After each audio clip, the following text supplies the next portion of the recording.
La visita estaba en el programa el doctor Pompa, Roberto Pompa, la doctora Carolina Morán, que acaban de llegar. Sé que estaban en un evento académico también.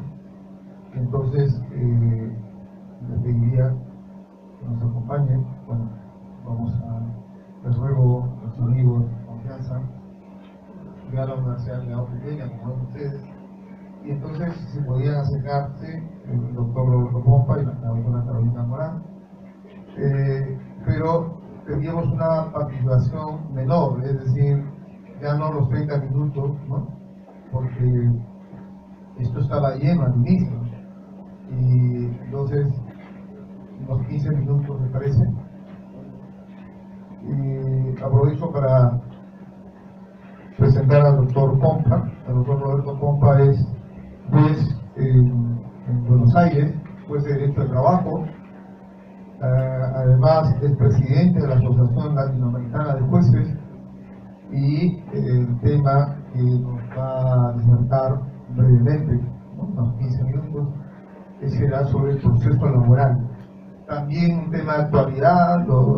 En Perú sabemos que hace unos años, 3 años exactamente, tenemos ya una nueva ley, ¿no? Que debe estar muy integrado esto, y una nueva ley que propone la oralidad, ¿no? Aunque no en totalidad, pero que es ciertamente un avance al anterior, y entonces de eso nos hablará en cuanto a la realidad de Argentina. Bien, doctor Roberto Pompa. Gracias, doctor Vince. Bueno, buenas noches a todos y a todas. Disculpen que no pude escuchar a los que dieron el uso de la palabra, pero vengo de un acto académico en el Poder Judicial. Muy interesante porque se discutió el tema de la tercerización laboral y la presentación de un libro de los jueces de la sala cuarta, que es Omar Toledo Toribio. Así que bueno, mi disculpa. Saludos al señor presidente de la Asociación Latinoamericana de Derecho del Trabajo, el doctor Manfredi, y un agradecimiento muy especial a los miembros del taller Manzanilla por esta invitación. Bueno, me dicen que tengo 15 minutos, con lo cual lo que yo había preparado lo tengo que reducir al 50%. Con lo cual me voy a salir un poquito del libreto y expresar algunas ideas, formular algunas ideas. Lo primero que quiero señalar es una parte histórica del trabajo, porque me parece muy importante para poder comprender por qué decimos lo que voy a decir más adelante. Y cuando nosotros hablamos, y también vamos a hablar del proceso, pero quiero hacer ese análisis histórico, que va a ser de todas las civilizaciones desde la antigüedad a la fecha en 3 minutos. Con lo cual voy a pedir las disculpas porque realmente uno no puede hacer un resumen de la historia del trabajo en 3 minutos. Pero los tiempos de la televisión son tiranos y entonces hay que hacerlo. Y en estos 3 minutos, lo que yo digo es que si nosotros nos remontamos a la actividad, a la antigüedad, y por ejemplo a la época de Platón y de la República, Platón concebía como la virtud el ocio. Esto que nosotros pensamos y nos da vergüenza estar sin trabajar y tirados para arriba contemplando el sol, bueno, esto era la virtud en Platón. Y tanto es la virtud que no se concebía el trabajo en aquellos que hacían el arte de filosofar, que van a ser los primeros filósofos de la historia, o en aquellos que hacen el arte de la guerra, que eran los guerreros, o el arte de los gobernantes. Y el trabajo quedaba limitado a los esclavos. Con lo cual, una primera idea, una primera noción en la antigüedad del trabajo, lo vamos a poder identificar al esclavo, es decir, a la ausencia de libertad. Con lo cual, el hombre, el trabajo, no solamente es algo, el sacrificado, de alguna manera esto se vincula con las escrituras, con el trabajo de parto, parirás con el sudor de la frente, el trabajo como algo sacrificado, sino también también como algo reservado a los esclavos, como no reservado al hombre libre. Un poquito más adelante en el tiempo, encontramos que hay otra clase de trabajo que no tiene que ver con esta relación o el sistema capitalista como nosotros lo entendemos, que es el del oficiócrata, en el cual vincula al trabajo con las reglas de la naturaleza. Son las reglas de la naturaleza las que van a definir la suerte del trabajo. Un año con una buena lluvia, una buena cosecha, fue un buen año de trabajo. Y en este contexto a lo sumo podemos encontrar relaciones de trueque, en el cual yo te doy algo, vos me das otra, pero no hay esta relación que nosotros podemos considerar o definir como capital. Quizás la primera aproximación al mundo capitalista lo van a dar los protestantes, porque con la reforma de la Iglesia, para los protestantes van a concebir por primera vez que el trabajo o la renta del capital puede dar una renta que son los intereses. Entonces van a empezar a justificar la noción de ganancia. Y en ese contexto aparece el trabajo de los artesanos, y fíjense ustedes que los artesanos tienen algo que no tienen los trabajadores actuales, que era el conocimiento de la cosa, el saber hacer, el know-how que decimos hoy. Y este saber hacer de la cosa le daba a los trabajadores, al artesano, un poder que no tenía el capitalista. El capitalista le pagaba al artesano, pero no sabía hacer la cosa, no sabía hacer esta botella. Esta botella era propia, un atributo propio del saber del artesano, y este saber hacer le da poder.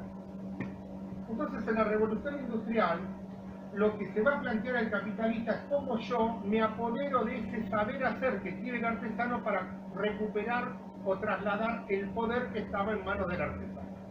Es decir, la preocupación o el planteo que hace el capitalista es: yo quiero trasladar el poder que está en manos del artesano en el saber hacer, lo quiero llevar a mi fuego. Y esto lo va a hacer principalmente a través de dos reglas, o dos herramientas. Una primera herramienta es la fábrica. Es decir, el capitalista saca al artesano de su lugar natural, propio de trabajo, el taller, y lo lleva a la fábrica. Yo decía recién, en el ámbito del Poder Judicial, en ámbito futbolero, sacar al artesano del taller y llevarlo a la práctica es sacarlo en la localía. Va a jugar de digital. Y acá ya hay un primer límite a ese saber o a ese dominio que tenía el artesano. Y el segundo es la división de trabajo. Con la división del trabajo ya el artesano no tiene el dominio, el conocimiento del saber hacer de la cosa, sino que va a tener el dominio, el saber hacer de una parte de la cosa, una cuota parte de la cosa. Y esto va a generar una plusvalía que queda en el capital. Pero fíjense ustedes, un primer modo de dominación del capitalista hacia el trabajador artesano era llevarlo a la fábrica. Lo pongo adentro de la fábrica. En aquellas, estoy pasando por aquellos tiempos, en el marxismo va a utilizar una fórmula que es M más T más M'. ¿Qué significa M más T más M'? Que primero está la mercancía, después está el trabajo transformador de esa mercancía. ¿Para qué? Para obtener una mercancía con un mayor valor. Y entonces en el comienzo y en el final de ese ciclo productivo tenemos la mercancía y no el trabajo. El trabajo es una herramienta, es un instrumento para convertir una mercancía en un mayor valor. Por eso en la Constitución de la OIT en 1919 lo primero que se va a expresar: el trabajo no es una mercancía. Es decir, es una respuesta que da el mundo que resurge después de la Primera Guerra Mundial en 1919 con la Constitución de la OIT. Es una respuesta a esta concepción marxista que concebía al trabajo como una mera herramienta y estaba entre medio de la mercancía. Mercancía al comienzo y mercancía al final. Y de ahí entonces la frase: el trabajo no es una mercancía, completada también con otra frase de la Constitución de la OIT, que es: el trabajo es fuente de la paz en el mundo, fuente para la paz en el mundo, fuente para la justicia en el mundo. Cuando termina la Segunda Guerra Mundial, en el 45, vienen los 25 años gloriosos, donde se va a enfrentar Occidente con Oriente.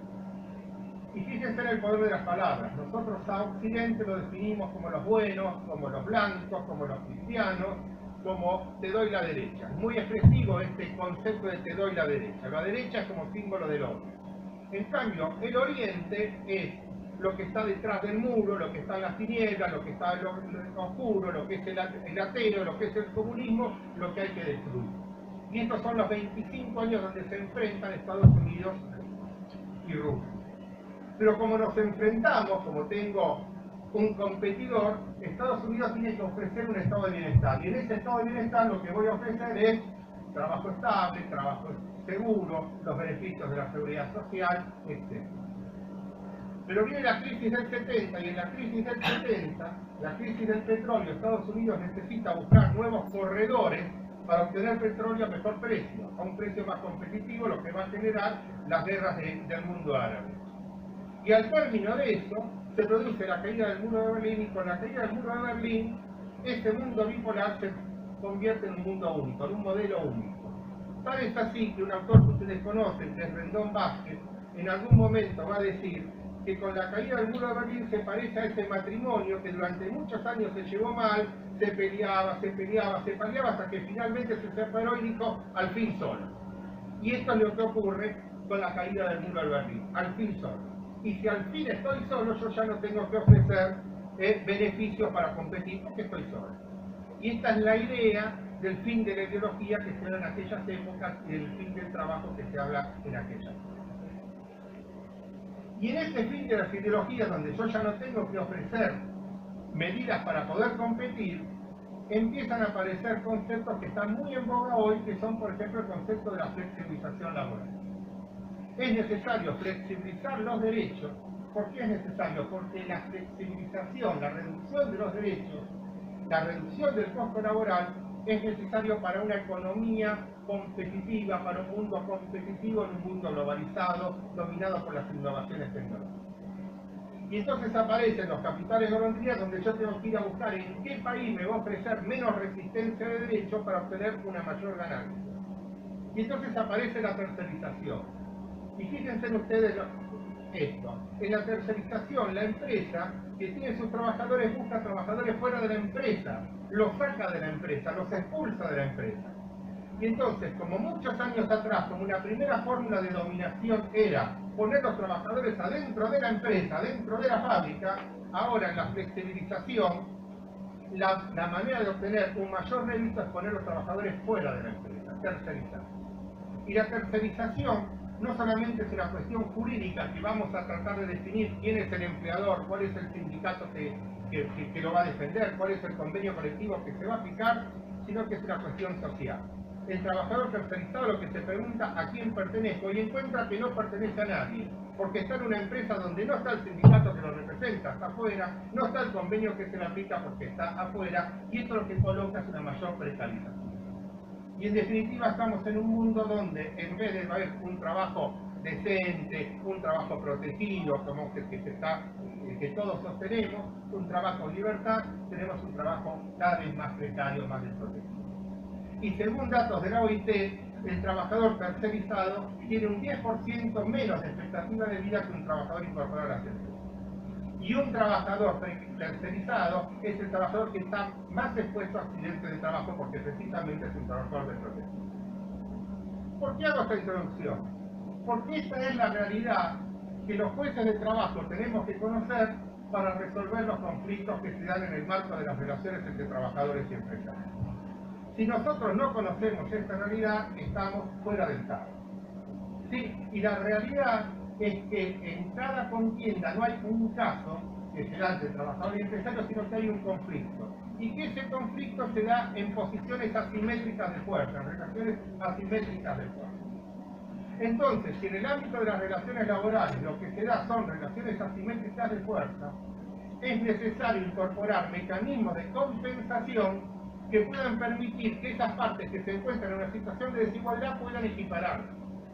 Y por eso el carácter revolucionario del derecho del trabajo. Cuando nosotros decimos carácter revolucionario del derecho del trabajo, lo que estamos diciendo es que vino a independizarse del derecho civil. En el derecho civil las partes son iguales. En cambio, en el ámbito laboral las partes no comienzan siendo iguales. Hay una relación asimétrica. Lo que tenemos que atender es que terminen siendo iguales. Y por eso es necesaria la introducción de mecanismos de compensación. Yo estoy cansado de ver sentencias que dicen visto lo que han presentado las partes, las posturas de las partes, a cada una de las partes le corresponde la prueba de sus afirmaciones.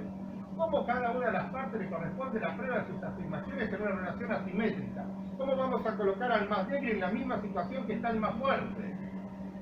Entonces tenemos que empezar a tener conceptos, y estos conceptos, por ejemplo, nos hablan del principio de inocencia. El principio de inocencia no es aplicable únicamente al ámbito del derecho penal, es aplicable al ámbito de todas las relaciones.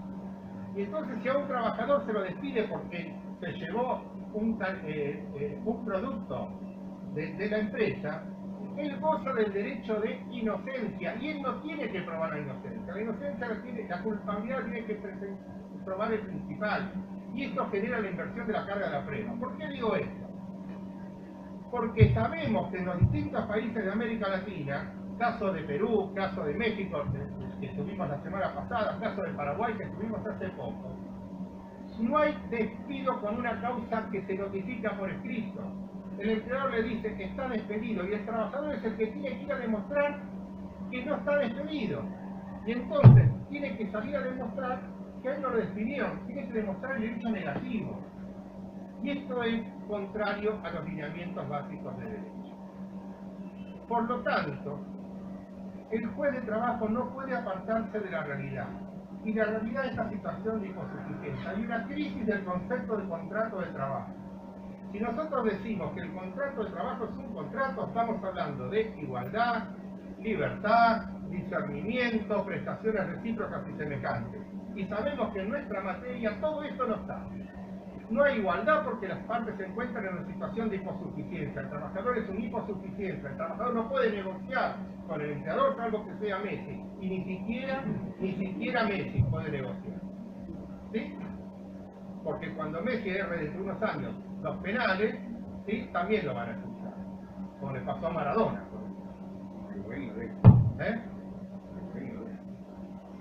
Porque no tiene quien lo reemplace. Estaba en necesidad.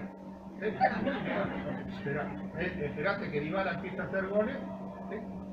Tampoco hay libertad. ¿Por qué? Porque el trabajador está condicionado por el estado de necesidad. Tampoco hay discernimiento, porque las condiciones son impuestas unilateralmente por el empleador. Y tampoco hay prestaciones recíprocas y semejantes. Fíjense ustedes. Acá tenemos al amigo Luis Pineda, inspector de trabajo, que mañana va a ser felicitado por la gran actuación del Ministerio de Trabajo en Perú. Muy bien. Fíjense en esto.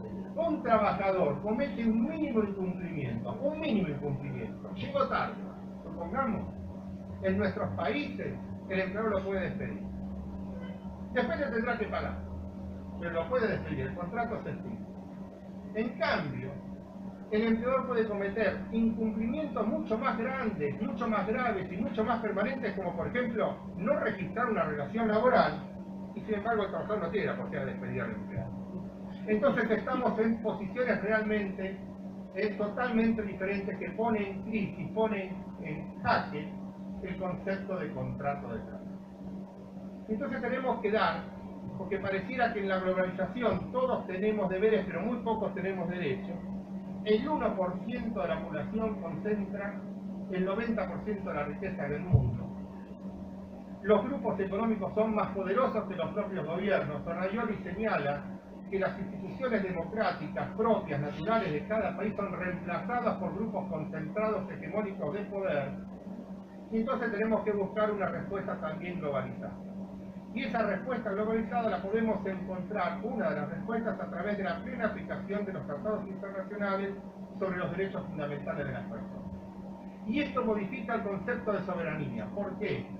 Porque en un Estado social de derecho, los estados no se rigen únicamente por la norma interna, sino que por encima de la norma interna tienen la Constitución y también los tratados internacionales. Y es más, no solamente tienen los tratados internacionales, sino que también tienen que respetar y aplicar la interpretación que de los alcances y contenidos de los tratados internacionales han hecho los organismos dedicados a interpretar la validez de los alcances de las cláusulas de los tratados internacionales. Por ejemplo, la Corte Interamericana de Derechos Humanos. Por ejemplo, la Comisión Interamericana de Derechos Humanos. Por ejemplo, las distintas relatorías de las Naciones Unidas. Por ejemplo, el Comité de Derechos Económicos, Sociales y Culturales. Con lo cual, el juez ya no es un juez que aplica la norma interna. El juez no pierde la soberanía aplicando el tratado internacional y tampoco pierde su soberanía ni su imperio aplicando la interpretación que en el tratado internacional han hecho los organismos internacionales. Y esto genera obligaciones para los estados. ¿Qué obligaciones? Incorporar el tratado internacional, adecuar la norma interna al tratado internacional, remover la norma interna en virtud del tratado internacional, porque la Convención Americana, la Convención de Viena sobre el derecho de los tratados, específicamente señala que un Estado no puede invocar su derecho interno para dejar de aplicar el derecho internacional. Y estas son respuestas del mundo globalizado. Entonces, así como tenemos deberes, también podemos tener o podemos aplicar derechos. Y esto es aplicable para todos los poderes del Estado. Para el Poder Ejecutivo, que debe incorporar, adecuar la normativa, aplicar la normativa. Para el Poder Legislativo, que pese a que su poder viene del pueblo y es soberano, si tiene que dictar una norma laboral, esa norma laboral tiene que ser para proteger a los trabajadores y no para perjudicarlos. Y también para los jueces. El principio de progresividad es aplicable tanto para los derechos civiles y políticos como para los derechos económicos, sociales y culturales, también rige para los jueces. Y hay sentencias, como el caso de la Corte Interamericana, Valdés contra Venezuela, donde específicamente se establece que el principio de progresividad rige para el Poder Judicial, con lo cual, una vez que un organismo de justicia aplicó una solución en favor de la clase más necesitada, no puede luego un organismo de justicia dictar una nueva sentencia, una nueva resolución que afecte o que perjudique o retroceda esos derechos que habían sido consagrados. Con lo cual vemos que el principio de progresividad llega también al Poder Judicial. Y también lo dijo la Corte en el caso Almonacid. Cada vez que hay un conflicto entre un derecho social y un derecho derivado del capital, lo que debe prevalecer es el derecho social, porque en el derecho social lo que está en juego es la vida, porque a través del trabajo el hombre vive. Y entonces esto nos lleva a una nueva concepción del rol del juez. El rol del juez tiene que estar, aprender la realidad, conocer la realidad, conocer esta relación asimétrica y por supuesto que tiene que ser independiente. ¿Independiente de quién? De cualquier medio o concentración de poder, de los medios de comunicación. También tiene que ser independiente de los medios económicos. Tiene que ser independiente de los otros poderes del Estado. La separación de poderes es salvaguardia de los derechos humanos fundamentales. Pero especialmente también los jueces tienen que ser independientes del propio sistema judicial. Una instancia superior a la justicia es una instancia revisora, pero no es un superior del juez. Porque si le dijera lo que tiene que hacer, estaría afectando la independencia del juez. Y esto está contenido en los principios básicos del Estatuto de los Jueces de América Latina, aprobado por resolución de las Naciones Unidas del año 1961. Y para terminar, porque con los 15 minutos que doy yo, no, me pasé los 15. Bueno, la independencia del juez no es un derecho del juez, es una garantía para los justiciables. Entonces,